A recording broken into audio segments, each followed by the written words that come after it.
సరే, ఇంతకు రుజువులతో కూడా మనము సువార్త చెప్పినప్పుడు, ఇదిగో లేఖనాలలో రుజువులు, చరిత్రలో రుజువులు అని మనం చెప్పినప్పుడు,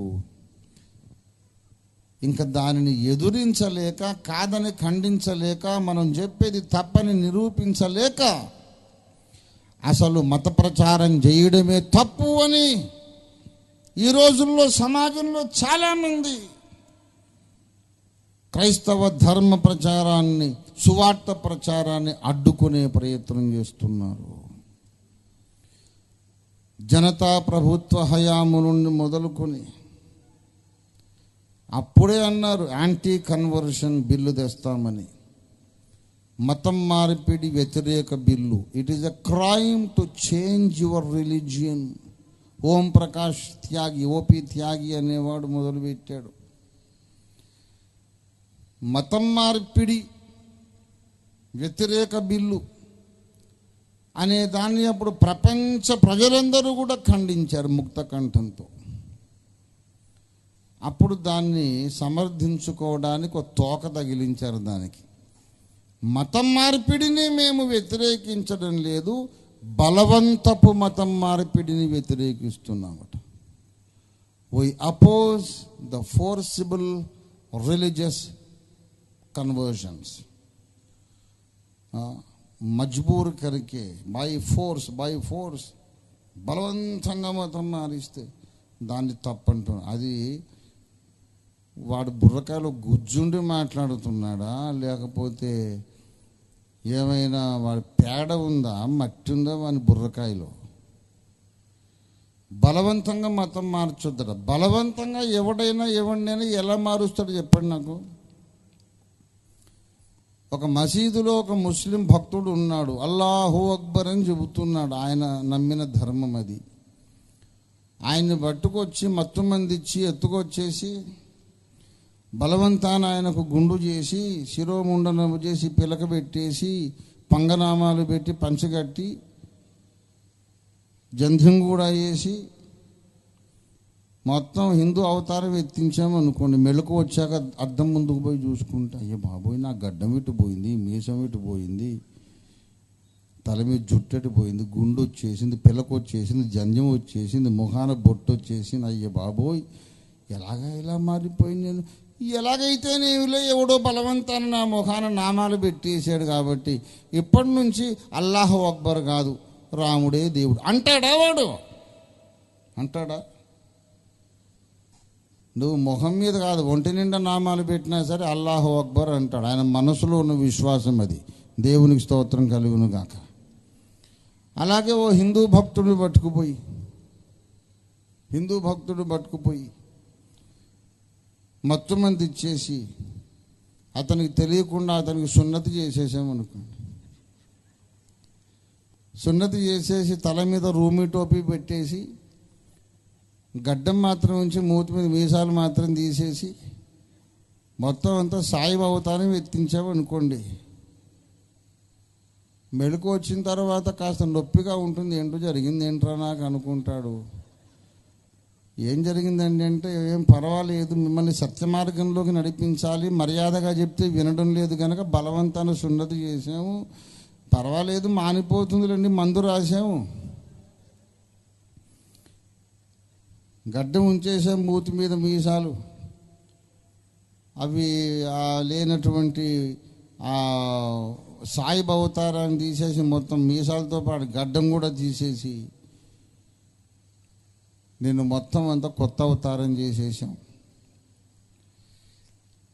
నిన్నెప్పుడు సున్నతి చేశాం కనుక, నెత్తి మీద టోపీ వచ్చింది కనుక, నీ ముఖంలో ఉన్నటువంటి లక్షణాలు, గడ్డం లక్షణాలు కూడా మారిపోయినాయి కనుక, ఉన్న జంధ్యం అంతా కత్తిరించేసాం కనుక, పంచకట్టు తీసేసి పిక్కల దాకా ప్యాంట్ వేసాం కనుక, కోటు తొడిగాం కనుక, రూమి టోపీ ఉంది కనుక, సున్నతి అయిపోయింది కనుక, ఇప్పుడు ఏం చేద్దాం అనుకుంటున్నావు? ముందేమో హిందువును ముస్లింగా, ఇప్పుడు ప్రస్తుతం చెప్పే కేసు హిందువును ముస్లింగా మార్చడం. అంతకుముందేమో ముస్లిమును హిందూగా మార్చారని చెప్పి అల్లాహు అక్బర్ అనేవాడిని పట్టుకొచ్చి గుండు చేసి పిల్లక పెడితే నామాలు పెడితే రాముడు దేవుడు అంటాడా అన్నాను. ఒక రామభక్తుడిని హిందూ భక్తుడిని పట్టుకొచ్చి సున్నతి చేసి తల మీద టోపీ పెట్టేసి ఏమంటారు కోటు పైజామా తొడిగితే ఇక మంచికో చెడుకో ఏమో మనం ఏం చేయగలమండి. భగవద్గీతలో దేవుడు చెప్పినట్టు మనం నిమిత్త మాత్రుడు, మనం ఏం చేయగలం చెప్పండి. నా ప్రమేయం లేకుండా సున్నతి జరిగిపోయింది. సున్నతి చేసేవాడాయనే, చేయించుకునేవాడాయనే. కాబట్టి ఇక నుండి ఇంకా రాముడు కాదులేండి, నాకు ఇప్పటి నుంచి అల్లాహు అక్బర్ అంటాడా, ఆయనకు అంతలోని అరబిక్ భాష వచ్చి వస్తుందా? అరబిక్లో నమాజ్ చదవాలి వస్తుందా? సరే, ఒక హిందువునో ఒక ముస్లిమును మత్తు మంది ఇచ్చేసి బలవంతాన్ని పట్టుకొచ్చి తండ్రి కుమార పరిశుద్ధాత్మ నామమున ఆమేన్ అని ముంచి బుడుంగున బాప్తిస్మం ఇచ్చి తీసేమనుకోండి. లేకపోతే మెళుకువగానే ఉన్నాడు, కాళ్ళు చేతులు కట్టేసాము, బలవంతాన తండ్రి కుమార పరిశుద్ధాత్మ నామమున నీకు బాప్తిస్మం ఇచ్చుచున్నాను బుడుంగుమని ముంచేసాము. అయ్య బాబోయ్, నా ఇష్టంతో ప్రమేయం లేకుండా వీళ్ళు ముంచేశారు కనుక ఇప్పటి నుంచి నేను ముస్లిం కాదు హిందూ కాదులేండి, ఇప్పటి నుంచి మరి బాప్తిసం అయిపోయిందిగా, మరి బలవంతంగా ఇచ్చేశారు, మరి ఏం చేస్తాం? ఇప్పటి నుంచి యేసే దేవుడు అంటారు ఎవరైనా? బలవంతాన బాప్తిస్మం ఇస్తే హిందువులు ముస్లిములు బాప్తిస్మం అయిపోయింది కదా అని యేసే దేవుడని ఒప్పుకోరు.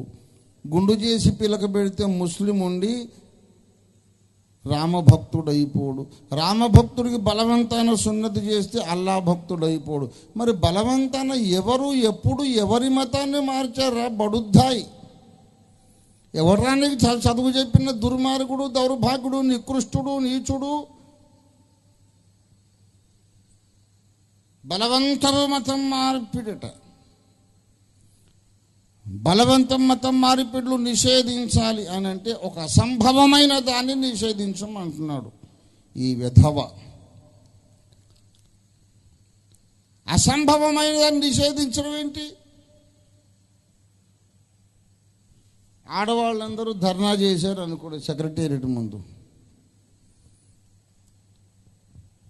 మా డిమాండ్ వెంటనే ముఖ్యమంత్రి గారు అంగీకరించాలి, లేకపోతే మేము వంటలు చేయం, ఉద్యోగాలు చేయం, ఏమీ చేయం, రాస్తా రోకో, రైలు రోకో, జైలు భరో, పోలీస్ స్టేషన్ భరో అన్నీ చేస్తాం.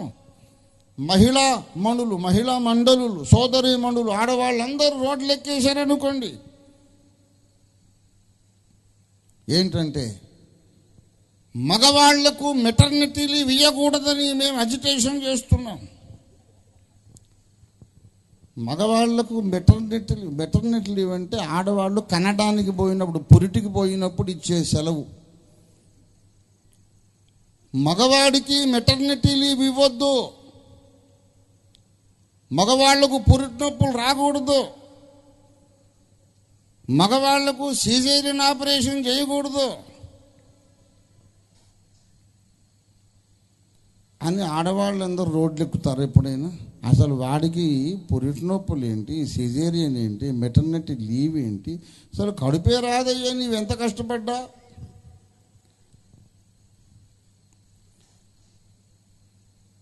మగవాడు ఎప్పుడైనా గర్భిణీ అవుతాడా? గర్భిణీ అనొచ్చోడు ఏదో గ్రామర్ మిస్టేక్ వచ్చేసింది, గర్భిణుడు అనాలా, లేకపోతే గర్భస్థుడు అంటే లోపల ఉన్నవాడయ్యే, గర్భస్థ శిశువు అంటాం. గర్భవంతుడు అనొచ్చు, ఎందుకంటే ఆడపిల్లని గర్భవతి అంటారు కదా. ఆడవాళ్ళు గర్భవతులు అవుతారు కానీ మగవాళ్ళు గర్భవంతులు అవుతారా? మరి గర్భవంతుడే కానప్పుడు వాడికి మెటర్నిటీ లీవ్ ఇవ్వద్దని నువ్వు స్ట్రైక్ చేయడం ఏమిటి? వీళ్ళందరూ మెంటల్ కేసులు అయి ఉంటారు. మగవాడికి పురిటి నొప్పులు వచ్చినప్పుడు హాలిడేస్ ఇవ్వకూడదు, సెలవు ఇవ్వకూడదు అని అజిటేషన్ చేస్తే ఎంత తెలివైన పనో. బలవంతపు మతం మార్పిడి చేయొద్దు అంటే అంత తెలివైన పని. ఆ మేధావులకు తెలియదంటారా? అసలు బలవంతంగా ఎవడిని మతం మార్చలేరని తెలియదా వీళ్లకు? హిందూ మతములో కానీ, ఇస్లాం ధర్మములో కానీ, క్రైస్తవంలో కానీ, ఏ ఇతర మతంలో కానీ భక్తి కలిగిన వారు ఉంటారు, భక్తి కలిగిన వాళ్ళు ఉంటారు. నియమ నిష్ఠలతో తమ ఇష్టదైవాన్ని పూజించి ఆరాధించే వాళ్ళు ఉంటారు. అలాంటి భక్తి పరులు వాళ్ళు నమ్మిన ఇష్టదైవం యేసు కావచ్చు, అల్లా కావచ్చు, రాముడు కావచ్చు, కృష్ణుడు కావచ్చు, బుద్ధుడు కావచ్చు, ఎవరైనా కావచ్చు. భక్తిలో యథార్థత ఉన్నవాళ్ళు ఎవరెంత బలవంతం చేసినా తమ దేవుణ్ణి విడిచిపెట్టరు. అతడు ముస్లిం కావచ్చు, అల్లా కొరకు ప్రాణమైనా ఇస్తాడు కానీ అల్లాను వదిలిపెట్టడు. అతడు హిందువు కావచ్చు, రాముడు కొరకు కృష్ణుడు కొరకు ప్రాణమైనా ఇచ్చేస్తాడు కానీ తమ ఇష్టదైవాన్ని వదిలిపెట్టాడు. అతడు క్రైస్తవుడు కావచ్చు, తాను నమ్మిన యేసయ్య కొరకు ప్రాణమైనా ఇచ్చేస్తాడు కానీ యేసును వదిలిపెట్టడు. ఏ మతంలో ఉన్నవాడైనా సరైన భక్తుడైతే ఎవడో బలవంతం చేస్తే తన దేవుణ్ణి విడిచిపెట్టడు. మరి ఎందుకు ఈ అర్థం లేని చెత్త వాగుడంతా వాగుతున్నారండి పెద్ద మనుషులందరూ చేరి? ఏంటి చెత్తవాగుడు? బలవంతం మతం మార్పిడులు వద్దంట. వెధవన్నారు వెధవ. ఎక్కడుందిరా బలవంతం మతం మార్పిడి? నిన్ను బలవంతం చేస్తాను, నీకు సున్నతి చేస్తాను, అల్లాహు అక్బర్ అంటావా?